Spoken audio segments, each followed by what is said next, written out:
Forest હોય, police હોય કે કોઈ પણ સેન્ટ્રલની ભરતી હોય, ત્યાં તમારે ચેસ્ટનું એક્સપેન્શન તો મેજર થશે. તો આજે હું તમને 4 એક્સરસાઇઝ કહું છું જેનાથી તમે પ્રોપરલી ચેસ્ટ એક્સપેન્શન કરી શકશો. છેલ્લી ટીપ મિસ નહીં કરતા, એ તમારા એક્સપેન્શન માટે બહુ જરૂરી છે. ફર્સ્ટ એક્સરસાઇઝ છે પુશઅપ્સ. નોર્મલ પુશઅપ ની અંદર ધ્યાન રાખવાનું છે. ઘણા બધા વિદ્યાર્થીઓ ભૂલ કરે છે કે પુશઅપ ની અંદર પોતાના હાથ આવી રીતે રાખે છે અને શોલ્ડર થી આવી રીતે પુશ કરતા હોય છે. તમારી ચેસ્ટ વચ્ચે આવી જોઈએ પ્રોપર. જે હાથ છે તમારે હાથની આવી રીતે લાઈન બનાવવાની છે અને પછી હાથની ઉપર રાખીને ચેસ્ટ ત્યાં વચ્ચે લઈ જવાનો પ્રયત્ન કરવાનો છે.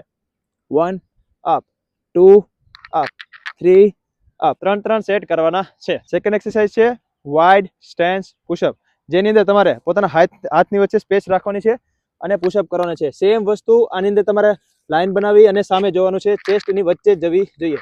1 અપ, 2 અપ, 3 અપ. આ થઈ ગયા વાઇડ સ્ટેન્સ પુશઅપ. ત્રીજા અને સૌથી ઇમ્પોર્ટન્ટ છે ડાયમંડ પુશઅપ. આ તમારા ચેસ્ટના સાઇઝ માટે બહુ એટલે બહુ ઇમ્પોર્ટન્ટ છે. બિલકુલ નજીક ન રાખી શકો તો હલકો એવું ડિસ્ટન્સ રાખીને પણ પ્રેક્ટિસ કરી શકો છો. ધીમે ધીમે હાથને નજીક લઈ આવવાના રહેશે. આવી રીતે પ્રોપર રાખવાના છે. ચેસ્ટ લઈ જવાની છે હાથની ઉપર.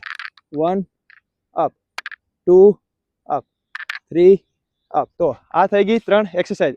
અને જે લાસ્ટ ફાઇનલ ટીપ છે એ છે તમારે એક્સપેન્શન માટે તમારા હાથને આવી રીતે રાખવાના છે અને પછી શ્વાસ ભરવાનો છે અને ચેસ્ટને ઓપન કરવાની છે.